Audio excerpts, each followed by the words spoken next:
Hola, buenos días. Bienvenidos a la Escuela del Discipulado. Es de mucha bendición que nos estén viendo a través de esta pantalla. Y vamos a seguir escudriñando los mandamientos. La semana pasada estuvimos escudriñando el primero y el segundo de los mandamientos. Pero vamos a darle la bienvenida a Liliana. Bienvenida, Lili. Un placer acudir al llamado, como siempre. Gracias. Y al profesor Héctor. Gracias a Dios por permitirnos servirle de algún modo. Gracias por la invitación. Esperemos que sea de provecho para todos. Amén. Como les comentaba, la semana pasada estuvimos viendo el primero y el segundo mandamiento. Y, profesor, si nos puede ayudar a leer en Marcos 12, 29-30. Claro que sí. Lo que es el primer mandamiento. Voy a permitir leer desde el 28. Ok. Dice, acercándose uno de los escribas que los había oído disputar y sabía que les había respondido bien, le preguntó, ¿cuál es el primer mandamiento de todos? Jesús le respondió, el primer mandamiento de todos es, oye, Israel, el Señor nuestro Dios, el Señor uno es, y amarás al Señor tu Dios con todo tu corazón y con toda tu alma y con toda tu mente y con todas tus fuerzas. Este es el principal mandamiento. Amén. El día de hoy vamos a retomar de la ley mosaica para escudriñar de una manera más, el entenderlo, de una manera más amplia, lo que son los mandamientos. Hoy veremos el tercer mandamiento, ¿sí? Que está en Éxodo 20. ¿Sí? Profe, si gusta leerlo, por Claro favor. que sí. Éxodo El tercer, 20, ajá. 7, perdón. ¿Tú, Lili, lo tienes? Sí. Por favor. Ay, por favor. Éxodo 20, Ujú. 7. 27. Ujú. No jurarás falsamente en el nombre de Yahweh tu Dios, pues Yahweh no considerará inocente al que jure falsamente en su nombre. Si me permites en esta Ujú. versión, para que quede más completa, dice, Sí. no tomarás el nombre de Yahweh tu Dios en vano, porque no dará por inocente Yahweh al que tomare su nombre en vano. Y en el mío dice, no hagas mal uso del nombre del Señor tu Dios. El Señor no te dejará sin castigo si usas mal su nombre. Aquí estamos, notando que hace mucho hincapié en el nombre, el valor del nombre de Dios Padre. En algunas versiones el nombre puede variar, pero yo me tomé a la tarea de investigar algunos de los nombres del Señor, donde viene implícito el poder que Él tiene en cada uno de sus nombres, ¿no? Y que muchas veces lo generalizamos como Dios, ¿no? El primero es Adonai, que es el Señor, mi gran Señor, y la referencia viene en Salmos 8, Isaías 40 del 3 al 5, Ezequiel 16, 8 y Habacuc 3, 19. El Olam, el Dios eterno, la referencia viene en Génesis 21, 33, Salmos 90, 1 y 2, Isaías 40, 28 y Romanos 1, 20. Si gustas, Lili, buscar Romanos 1, 20 para hacer la mención de estas referencias. Y usted, profe, el Salmo 8. Claro que sí. Salmo 8. Listo. ¿Sí? Romanos 1:20. Uh-huh. Porque desde que el mundo fue establecido, las cosas invisibles de Dios, su eterno poder y deidad, con mayúscula deidad, son hechos evidentes por el entendimiento mediante las creaciones de Él para que no tengan excusa. Ok. Estamos viendo que está haciendo una distinción perfecta de lo que es el nombre de Dios como el Olam, ¿no? Okay. Y profe, Adonai. Oh Yahweh, Señor nuestro, cuán glorioso es tu nombre en toda la tierra. Amén. El otro nombre es el Elohe Israel, Dios, el Dios de Israel. Hace hincapié 2 veces. Dios, el Dios de Israel. Está en Génesis 33:20. El siguiente sería el fuerte. Está en Éxodo 15:2. Y hago más referencias del fuerte en Números 23:22, Deuteronomio 7:9 y Marcos 15:34. Lili, ¿lo tienes? Sí, Génesis 33:20. Uh-huh. Y habiendo instalado ahí su tienda, ahí mismo erigió un altar y lo llamó el Alajá de Israel. Amén. Profesor. Dice, Yahweh es mi fortaleza y mi cántico, y ha sido mi salvación. Este es mi Dios y lo alabaré, Dios de mi Padre, y lo enalteceré. Fortaleza. El Dios de Israel, nuestra guía, ¿no? Uh-huh. Ok. El otro sería Elohim, el Creador Todopoderoso, está en Génesis 1:3. Uh-huh. Y Yahweh o Jehová, que es yo soy, el que es autoexistente, que está en Éxodo 3:14. ¿Lo tienes? Génesis 1:3. 1 del 1 al 3. 1 Ok. del 1 al 3, por favor. En el principio creó Dios los cielos y la tierra era caos y vacuidad, y habiendo tinieblas sobre la superficie del abismo profundo, y el Espíritu de Dios incubaba sobre la superficie de las aguas. Entonces dijo Dios, sea la luz, y fue la luz. Amén. ¿Profe? Sí, aquí en Éxodo 3:14 dice, y respondió Dios a Moisés, yo soy el que soy. Y dijo, así dirás a los hijos de Israel, yo soy, me envió a vosotros. Amén. Sí estamos viendo todas las ¿cómo se llaman? La etimología o las raíces de los nombres, cómo ¿no? está marcando, lo que Él es. Porque claro. Él es, no existe, es, ¿no? Sí, a través de esos nombres hay un reconocimiento, ¿no? a todo lo que Él es. Son lo sus que Él atributos, ¿no? hace, Todos lo que sus su poder. atributos. Así es. Perdón, si me mande. permites, en esto que le dice a Moisés, Ujú. de yo soy el que soy, eso está en un presente continuo. Esta frase mencionada, estos dichos, nunca pasa. Abarca todos los tiempos, pasado, presente y futuro. Yo soy el que soy. Ujú. Nosotros como seres humanos fuimos algo. Ahora somos algo y seremos y después dejaremos de ser como tales, como somos ahorita. Ahí se ve nuestra limitación. Pero en el caso de él, que él dice, yo soy el que soy. ¿Cuántos años que dijo esto? Y la frase sigue igual. Él es inmutable. Así es. Y pasarán los siglos, pasarán todos los tiempos, y él siempre será. Amén. ¿Verdad? Y creo que en este nombre que le da Moisés, nos quiere dar a entender eso el Señor. Dentro de los yo soy, ¿sí? Hay 7 yo sois, ¿no? Bien. O sea, que lo definen mejor.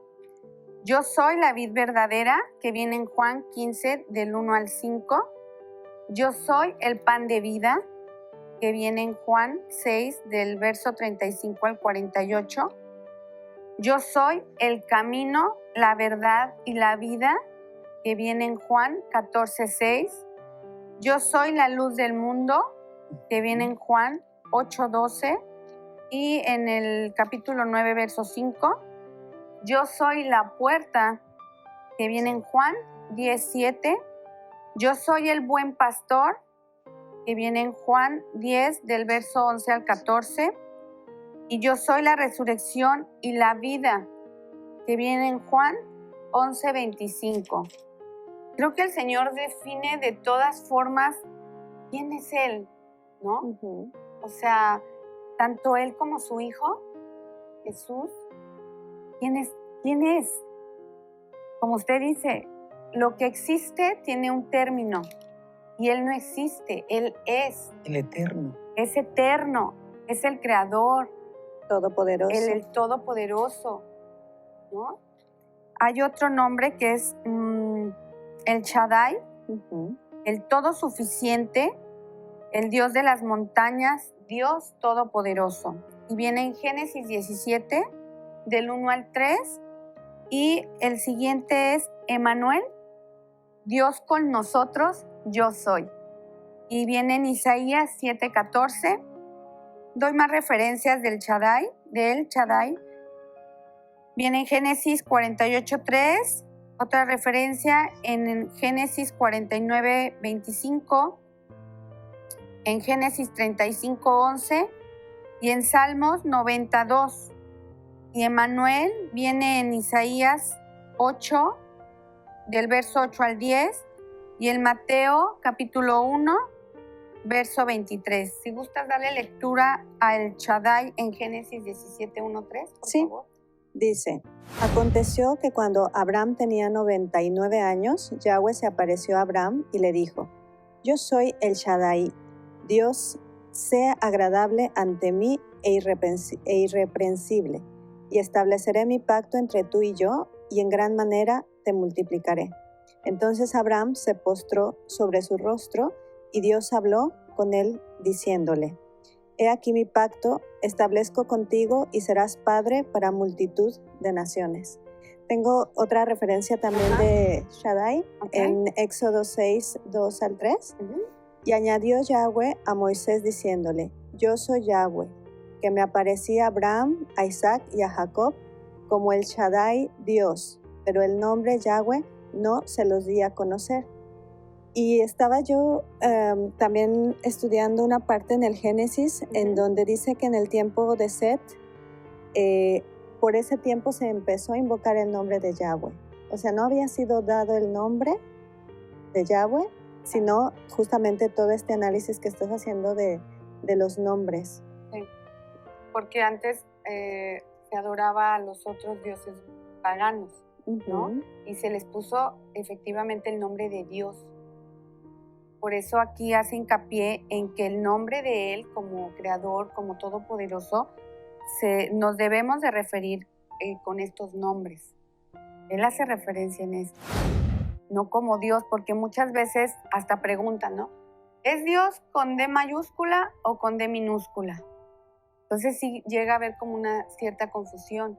Sí. Cuando tú empiezas a comentarle a los niños o algo, en su cabeza no alcanzan a percibir o a diferenciar eso de que D con mayúscula es el que es y D minúscula son los falsos dioses. Qué importante. Perdón. Fíjate, Susi, perdón, pero ahorita me viene a la mente por qué es importante que se haga mención de todo esto. Porque últimamente hemos tendido a minusvalorar el nombre de Dios. En la televisión, en el deporte, en muchos, el nombre de Dios aparece a menudo y de una manera, híjole, casi blasfema. Me viene Maradona porque la mano de Dios. De verdad, yo hice algunos reportajes de Argentina, de Maradona, y lo ven como un Dios. Y el nombre de Dios se manipula tanto, se usa tanto para hacer este tipo de señalamientos, que creo que vale la pena retomar estos nombres que Él nos ha dejado para referirnos a Él. Sí. Incluso en donde leíste el mandamiento, el nombre, solamente el nombre viene con N mayúscula. Donde en Éxodo 20 dice, no jurarás el nombre también está con mayúscula. El nombre. Lo que nos da una referencia de la importancia del nombre. Claro. Yo aquí tengo una tabla donde precisamente viene la diferencia de un Dios falso con D minúscula y un Dios verdadero con mayúsculas. Dice que el Dios falso acepta el culto a las imágenes, adoración o veneración de estatuas, o sea, idolatría. Y el Dios verdadero prohíbe y aborrece el culto a las imágenes, todas las imágenes. En Éxodo 24, este sería el segundo mandamiento. Dice que el Dios falso acepta costumbres paganas y el Dios verdadero aborrece las costumbres paganas. Esto viene en Jeremías 10:2.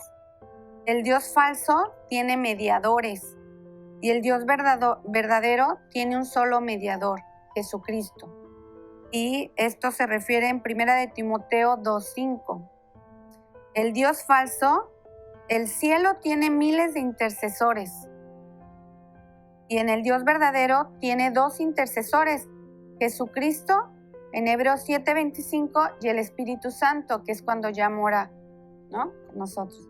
Romanos 8:26. El Dios falso tiene muchos santos y vírgenes milagrosas, y el Dios verdadero, solamente Él es el hacedor de los milagros cuando se ora con la intercesión de Yeshua. Esto viene en Juan 16:24.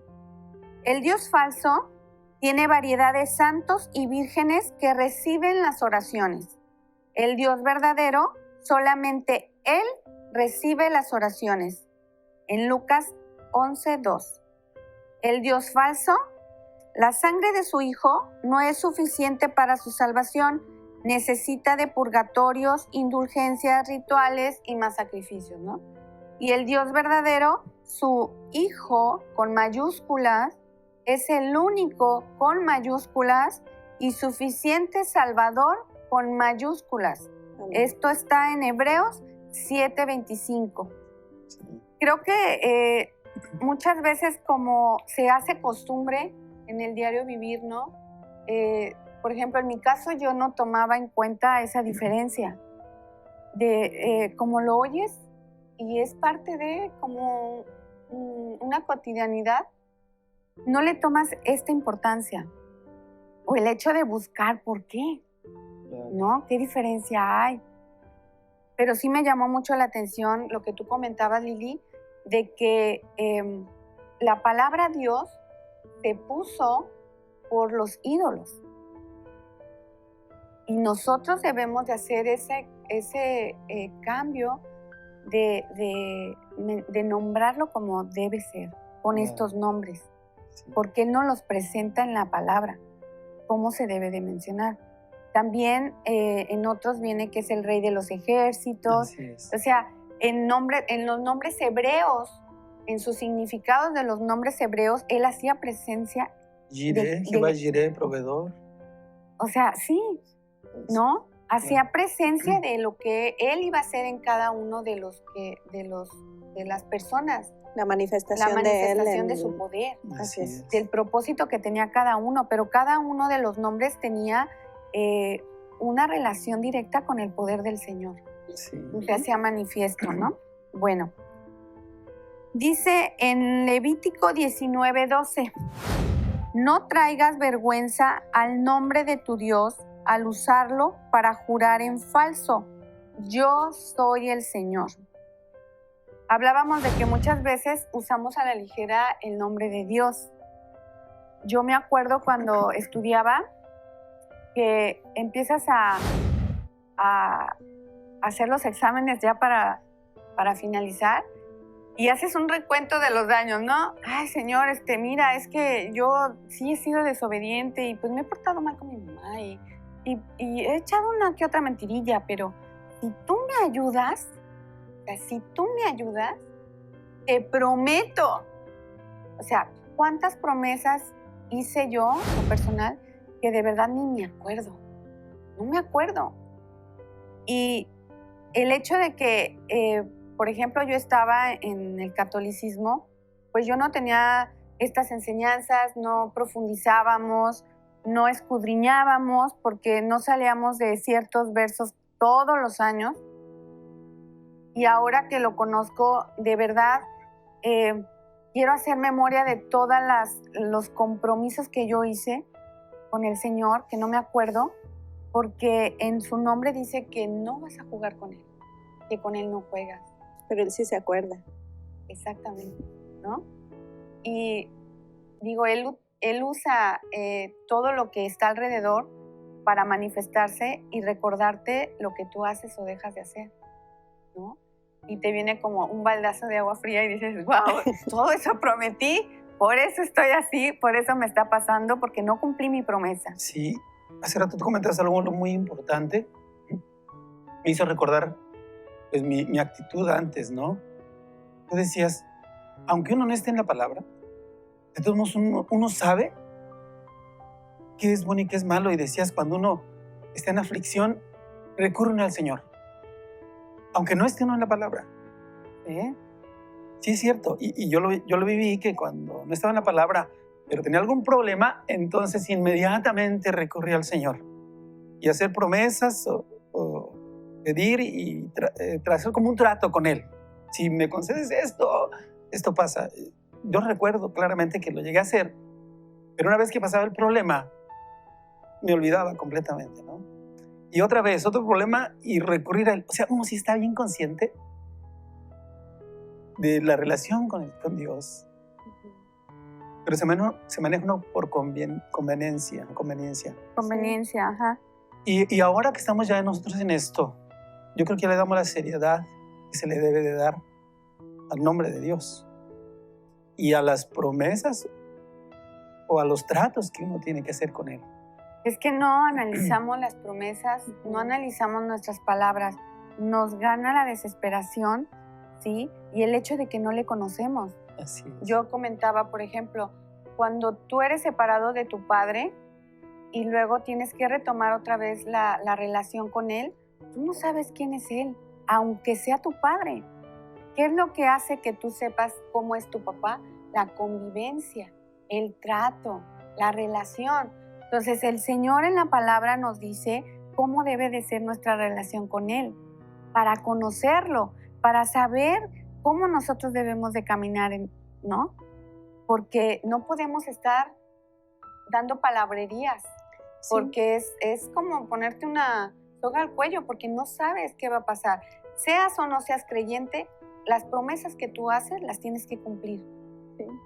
Fíjate que todo lo que nos has dicho de los nombres nos habla de eternidad, de fortaleza, de todopoderoso. Es el nombre por sobre todo nombre. Y entonces, ¿qué responsabilidad tenemos al nombrarlo? Así es. ¿No? Implica una responsabilidad muy grande que va a tener una consecuencia o va a tener un efecto, ¿no? Así es. Claro. Aquí en Mateo 12, del verso 36-37, tome lo siguiente.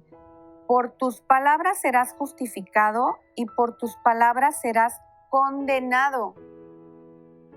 O sea, es condenación. Yo misma me condeno, ¿no? De acuerdo a la promesa que pueda hacer y que a lo mejor no cumplo. Yo preguntaba hace un momento, ¿por qué el ser humano hacemos una notoria diferencia en cuando tú le prometes algo a un niño o que le prometes una cosa a tu pareja o le prometes otra a tu jefe? ¿Qué diferencia hay? ¿Por qué le damos un valor diferente a cada uno? Al niño puedes decir, ay, pues es un niño, olvídalo. No, hay que tener cuidado. Es como el robar. No es el hecho de que te robas un peso o te robas 1,000,000 de pesos. Es la acción, el robo, igual aquí. Sí, es que tú das una promesa, tú la tienes que cumplir, indiferentemente de quién sea. Ahora, ¿el Señor necesita de nuestros votos? ¿El Señor necesita de nuestros votos? No, creo que no. No necesita de nuestros votos. Por eso, nosotros sí necesitamos de Él. Pero también en el pedir tenemos que conocer cómo hacerlo. Por lo que decía, ¿no? Aquí en Mateo 12, 36-37. ¿Me permite, Susi, dar un ejemplo de un voto en la Escritura? Sí. Que cuando me dijiste que íbamos a tomar el tema de los votos, el Señor me dio esta palabra. Es el voto apresurado de Jefté. En el libro de Jueces. Está muy bonito. Está muy interesante. Sí. Dice que Jefté en Jueces 11:30 hizo un voto a Yahweh diciendo, si en verdad entregas a los amonitas en mis manos, el que salga de la puerta de mi casa para encontrarme cuando haya venido en paz de los amonitas, será para Yahweh o lo ofreceré en holocausto. Y entonces gana con los amonitas y adivinen quién fue quien salió. Su hija. Su hija. Su hija salió. Entonces su hija es quien sale cuando ya después en Jueces 11:34 dice, entonces Jefté llegó a su casa en Mizpa y he aquí que su hija salió a su encuentro con panderos y tamboriles y ella era su única hija, pues no tenía hija ni hijo aparte de ella. Al verla, rasgó sus vestiduras y exclamó, ay, hija mía, ciertamente me has abatido. y estás entre los que me abaten, porque he aquí que yo he abierto mi boca ante Dios y no puedo retractarme. Y tuvo que obedecer. Y murió. Así es. Si me permites leer Eclesiastés 5, no sé si lo tengas contemplado del 1 al 7, pero dice aquí: cuando fueres a la casa de Dios, guarda tu pie y acércate más para oír que para ofrecer el sacrificio de los necios, porque no saben que hacen mal. No te des prisa con tu boca, ni tu corazón se apresure a proferir palabra delante de Dios, porque Dios está en el cielo y tú sobre la tierra, por tanto, sean pocas tus palabras. Porque de la mucha ocupación viene el sueño, y de la multitud de las palabras la voz del necio. Cuando a Dios haces promesa, no tardes en cumplirla, porque Él no se complace en los insensatos. Cumple lo que prometes. Mejor es que no prometas. Amén. Y que no prometas y no cumplas. Amén. No dejes que tu boca te haga pecar, ni digas delante del ángel que fue ignorancia. ¿Por qué harás que Dios se enoje a causa de tu voz y que destruya la obra de tus manos? Donde abundan los sueños, también abundan las vanidades y las muchas palabras. Mas tú teme a Dios. Amén. Vamos a una pausa y continuamos con el tercer mandamiento.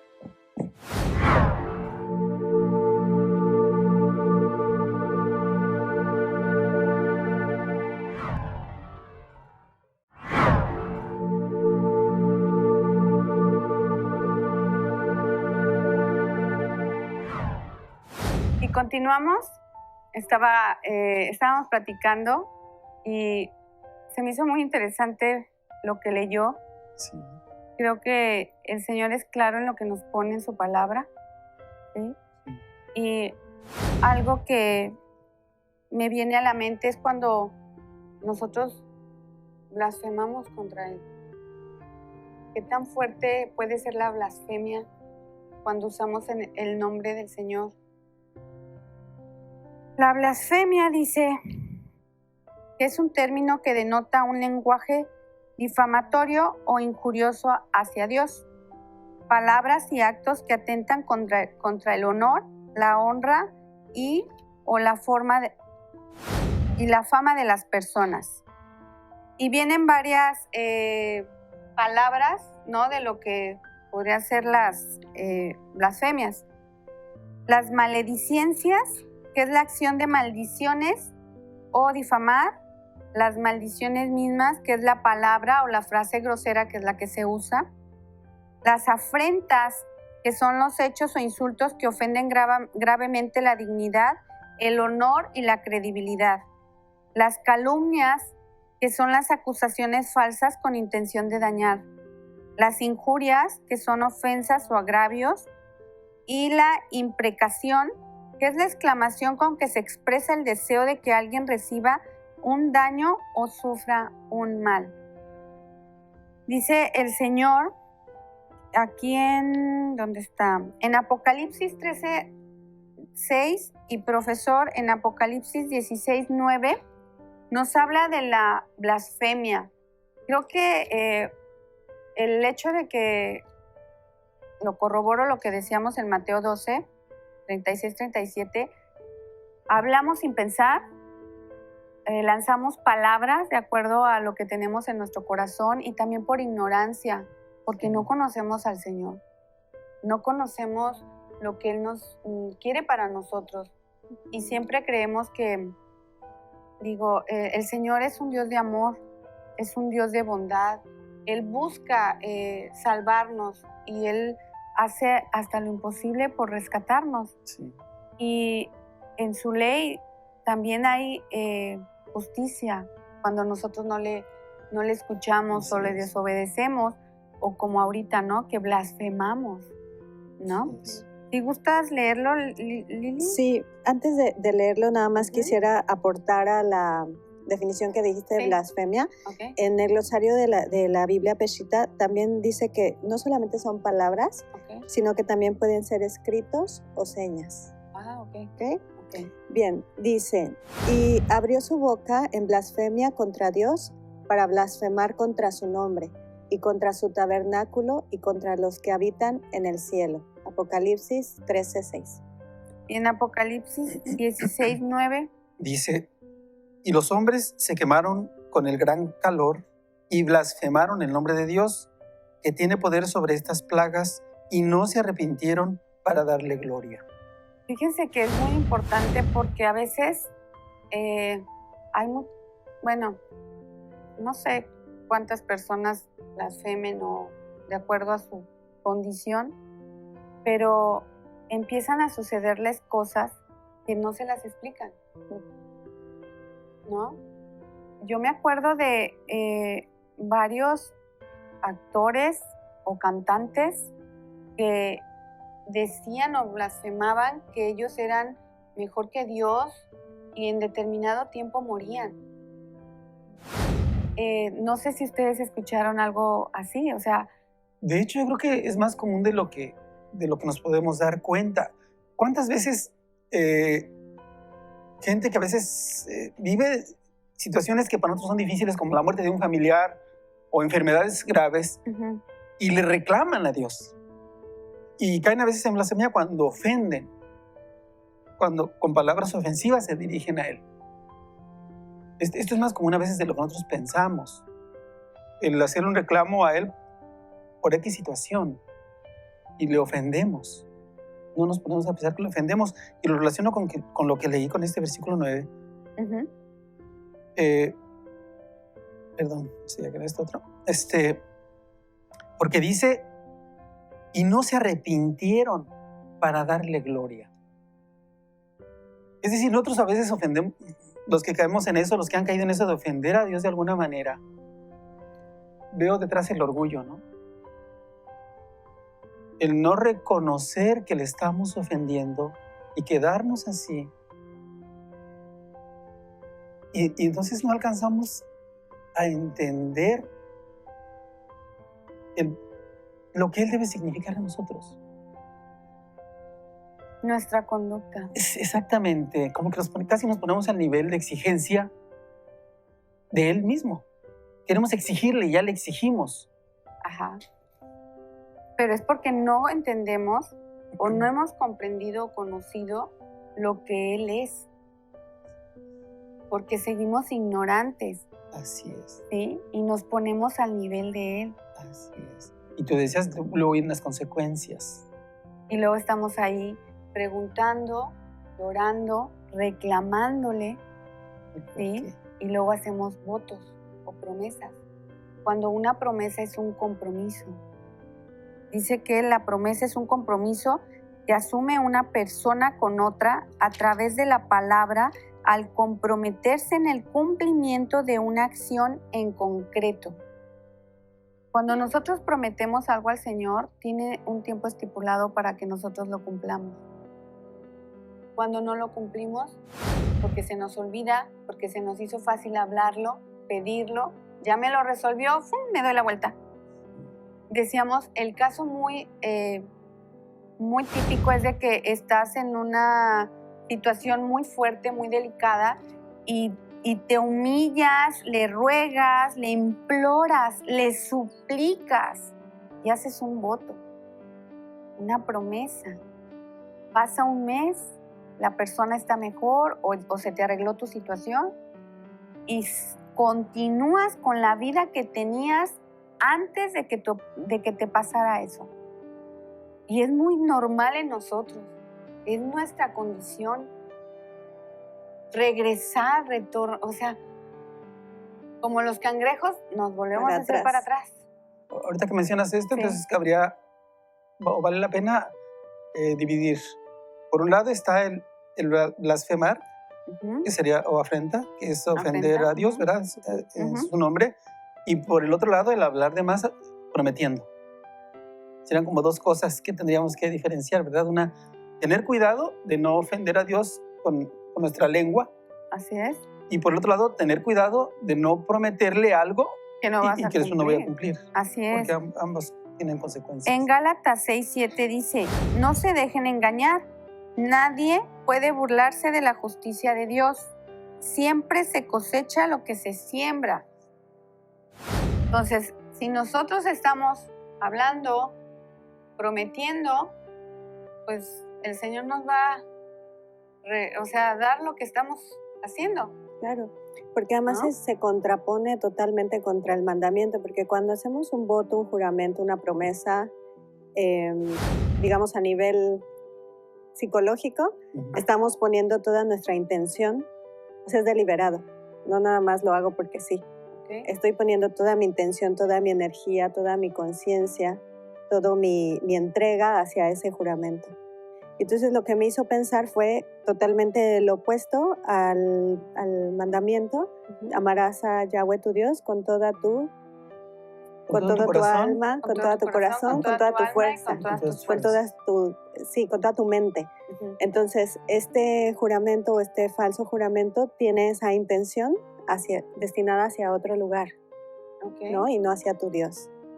Pero ¿qué pasa? ¿Por qué los seres humanos a veces se nos complica tanto el cumplir nuestras promesas? ¿A qué se debe o por qué lo hacemos? Pues tenemos también una naturaleza mentirosa, ¿no? Se nos hace fácil comprometer nuestra palabra y nos manejamos mucho en el ámbito emocional. Entonces yo le puedo decir a una persona que estoy muy enamorada o que que es mi mejor amigo o mi mejor amiga, y en ese momento, bajo la influencia de mis emociones, prometo, ¿no? Y también eso es riesgoso cuando estamos frente a nuestro Padre, que no estemos conectados en espíritu, sino en la parte emocional, o como decía el hermano Héctor, cuando estamos ante una prueba, y entonces es cuando tenemos esa necesidad emocional de acudir al Señor, pero no estamos acudiendo a Él desde nuestro ser, desde el espíritu, desde el entendimiento de que está sucediendo su voluntad. Ok. Aquí en Mateo 5, a partir del verso 33 dice, enseñanza acerca de los juramentos. Dice, también han oído que a nuestros antepasados se les dijo, no rompas tus juramentos, debes cumplir con los juramentos que le haces al Señor. Pero yo digo, no hagas juramentos. No digas por el cielo, porque el cielo es trono de Dios. Y no digas por la tierra, porque la tierra es donde descansa sus pies. Tampoco digas por Jerusalén, porque Jerusalén es la ciudad del gran rey. Ni siquiera digas por mi cabeza, porque no puedes hacer que ninguno de tus cabellos se vuelva blanco o negro. Simplemente di, sí lo haré, o no, no lo haré. Cualquier otra cosa proviene del maligno. ¡Wow! Qué interesante. Aquí nos dice que no hagamos, no nos conviene. Y nosotros seguimos tercos muchas veces, ¿no? También Mateo 12, a ver, vámonos a Mateo 12. Mateo 12, ¿será que es 31? 36, 37, ¿tienes 31? ¿Puedo leer desde el 31? Claro. Dice, porque eso les digo, cualquier pecado y blasfemia será perdonado a los hombres, pero la blasfemia contra el espíritu con mayúscula, no le será perdonado a los hombres. A todo el que pronuncie alguna palabra contra el Hijo del Hombre, también con mayúsculas, Yeshua, le será perdonado, pero a todo el que hable contra el Espíritu Santo no le será perdonado ni en esta edad ni en la edad venidera. ¿Me sigo hasta el 36? por favor. O hagan bueno el árbol y buenos sus frutos, o hagan malo el árbol y malos sus frutos, porque sus frutos se conoce porque por sus frutos se conoce un árbol. Camada de víboras, ¿cómo pueden hablar cosas buenas siendo malos? Porque de lo que abunda en el corazón hablará la boca. El hombre bueno saca cosas buenas de los buenos tesoros, pero el hombre malo saca cosas malas de los malos tesoros. Y yo les digo que los hombres darán cuenta en el día del juicio de cualquier palabra vana que hablen. Porque tus palabras serán justificado, porque por tus palabras serás justificado y por tus palabras serás condenado. Creo que está muy fuerte. lo que... Muy claro. Y muy claro lo que el Señor nos quiere dejar. Es importante que retomemos la forma en cómo oramos o cuando tenemos una situación, pedirle al Señor que nos guíe, ¿sí?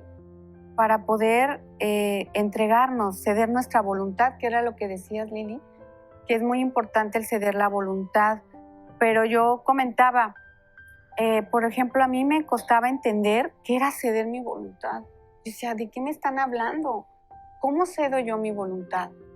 No sé si a ustedes les ha pasado o les pasó el hecho de que pues, no sabes cómo voy a ceder mi voluntad, ¿de qué se trata? Sí, no es fácil. Muchas veces, en lo personal, sí le iba a preguntar al Señor, ¿cuál es tu voluntad? En cada acto de mi vida, porque finalmente, pues aquí viene lo que es su voluntad. O sea, en cada cosa que voy a hacer, ¿qué hago? Perdón. Y creo que termina uno entendiendo que si uno está constantemente en su palabra, todo aquello que sucede es porque Él quiera que suceda. Tan solo el hecho de estar aquí, yo me lo he preguntado. Digo, Señor, ¿por qué estoy ahí? ¿Por qué tengo que subirme? Y termino diciendo, si es tu voluntad, adelante. Y donde quiera que esté, y donde quiera que estemos y lo que hagamos, si es porque Él quiere, así va a ser. Seguramente a ustedes les pasa lo mismo. A veces hay cosas que nos da nervio, nos da temor. A veces no quisiéramos hacerlo. Sí. Pero siempre decimos, Señor, hágase tu voluntad y no la mía. Y terminamos en eso, ¿no? En cumplirla, aunque a veces no nos guste. Y creo que por ahí va. Sí. Por ahí va. Yo me preguntaba lo mismo. ¿Por qué el Señor nos llama a estos, en la escuela del discipulado, a ofrecer nuestra persona para glorificar su nombre y estar hablando de esto que es mucha responsabilidad y que sabemos que va a llegar a otras personas? Y hablar de los mandamientos que puso en Susi esta Esos temas. esta emoción, esta idea, perdón, este mandato de hablar sobre los mandamientos y sobre todo de que nos invites a hablar de estos primeros 4 que justamente son los que nos enseñan a cómo amar a Dios. Estos primeros 4 que son diferentes de los otros 6 es lo que nos instruye de cómo debemos amar y obedecer a nuestro Señor. Claro. Y entonces, pues aquí estamos. Es cediendo tu voluntad. Se me venía a la mente el hecho de que nos cueste trabajo ceder la voluntad. Es como si soltáramos algo por miedo. Nos da miedo soltar algo porque luego cómo lo llenas o cómo lo suples, ¿no? O sea, suelto mi todo y luego es miedo. Y dice el Señor en su palabra que el miedo no nos lo dio Él. Él no nos lo regaló. El miedo viene del mal, del maligno, y tiene un propósito, que nosotros no nos sometamos al Señor. Porque si yo entrego mi voluntad, entonces yo estoy sometiéndome al Señor. Y el maligno que hace, te pone el temor para que no lo puedas soltar. Hablábamos de idolatría, hablábamos de dioses. Si yo suelto, si yo hago propio, hablábamos del vacío. Si yo mi vacío que tengo, porque todavía no conozco a Dios, o aún conociéndolo hacemos ídolos, por ejemplo la taza, ¿no? Y la hice mi ídolo. Luego, ¿cómo voy a llenar ese espacio que yo ya lo tenía con mi taza? Y me va a dar miedo. Es como cuando vas caminando, hay un video que han pasado, que hicieron un puente como de acrílico, no sé de qué sea, que está en las montañas, entonces está muy largo y pues se ve el vacío, ¿no? La profundidad. Y hay personas que entran en pánico y se agarran llorando, se arrastran. Exactamente. Es una fobia, pero la fobia viene del miedo. ¿Tú cómo lo explicas, Lili? A través de la psicología, porque el soltar el miedo también es difícil. Nuestra voluntad es miedo. ¿Cómo yo voy a soltar? Y luego es como estar en ese vacío, como estar en ese espacio donde no tienes base, ¿no? Bueno, el miedo es una reacción también que es útil, ¿no? Porque también nos alerta del peligro, pero cuando este miedo se exacerba o es irracional, tiene que ver con un pensamiento, únicamente con algo que yo incubo en mi mente y que me produce una reacción inadecuada, ¿no? Que no es real. Sí, que no es real, que está infundada en mis pensamientos. Regresando a lo que habías hablado de la voluntad de Dios, de hacer la voluntad de Dios, y de ahí parte de esto que estamos hablando ahorita, del temor, ¿verdad? Del miedo. Del miedo. Y vale la pena recurrir a la palabra cuando el Señor le dice a Josué, ¿no?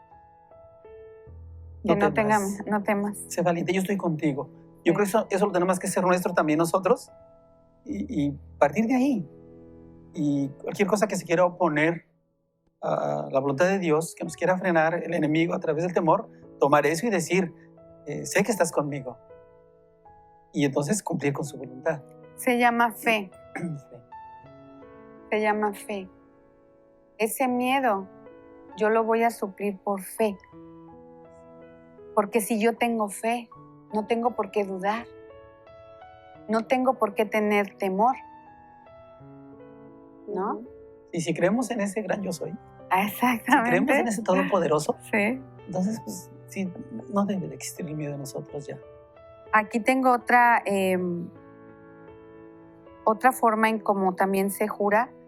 Por ejemplo, cuando en los juicios ponen la Biblia y que hacen la mano impuesta y que juran decir la verdad y nada más que la verdad, ¿no?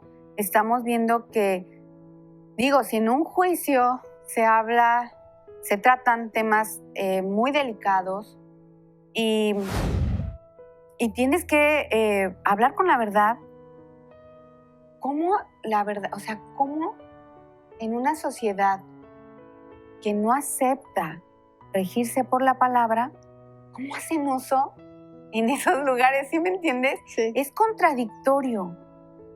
Es contradictorio.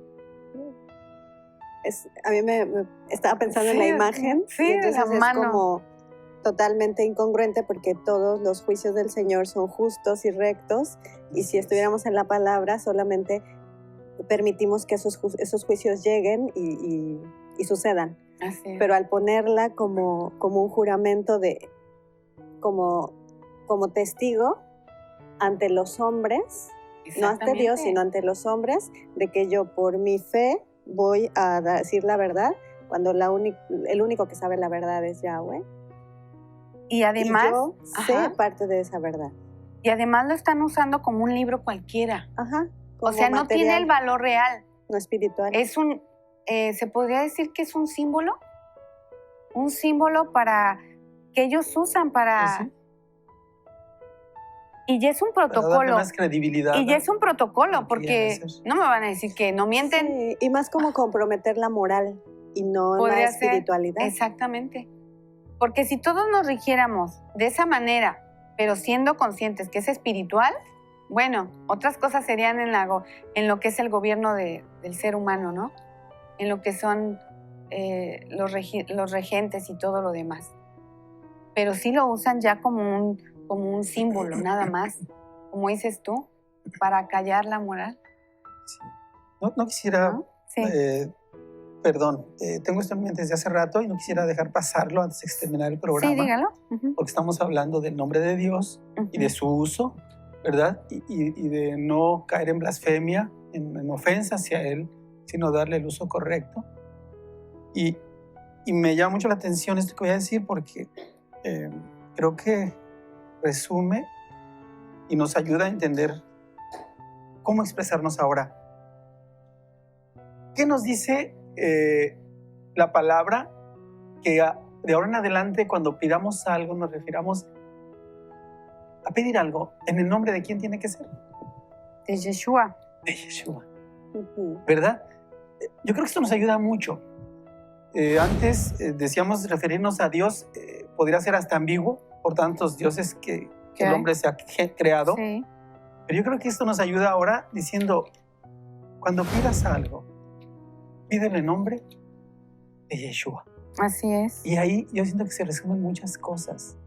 Y lo vemos esto lo dice en Juan 14:14, ¿verdad? Ujú. Pidan en mi nombre y les será hecho. Pero también en Colosenses 3:17, Ujú. me voy a permitir leerlo, dice Pablo, y todo lo que hacéis, sea de palabra o de hecho, hacedlo todo en el nombre del Señor Jesús, dando gracias a Dios Padre, por medio de Él. Yo creo que aquí Pablo nos ayuda también, nos resume cómo debe ser nuestra actitud, porque habla de hacer, Ujú. y de lo que hablamos, porque también habla de palabra. Dice, y todo lo que hacéis, Ujú. sea de palabra o de hecho, hacedlo todo en el nombre del Señor Jesús, sea de Jesucristo, Yeshua, Amén. dando gracias a Dios Padre por medio de Él. Así es. Y ahí ya nos está refiriendo a los dos, a Dios Padre, a Dios Hijo. Y en el nombre de Yeshua se resume, se concreta. Creo que lo que he aprendido en esta escuela es de que si yo cedo mi voluntad, yo no hago votos. No haces votos si cedes tu voluntad, Claro. porque te estás dejando guiar por el Señor. Él es el único que sabe qué te va a pasar y qué no te va a pasar. Es el que conoce el propósito que tú tienes aquí. Y si tú cedes esa voluntad y tienes fe en el Señor, no tienes por qué hacer votos. Sí. Como veíamos en la parasha, Él pesa tu corazón. Así es. Sí. Y como decías, Él no necesita No, Él no necesita. que le hagamos promesas o votos.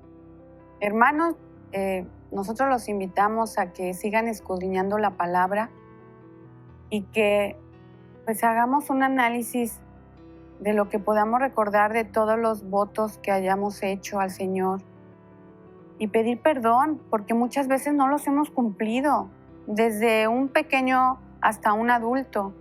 Es muy importante el reconocer lo que somos, ¿no? Desde nuestra perspectiva, porque sabemos que pues Dios es perfecto y nos conoce enteramente.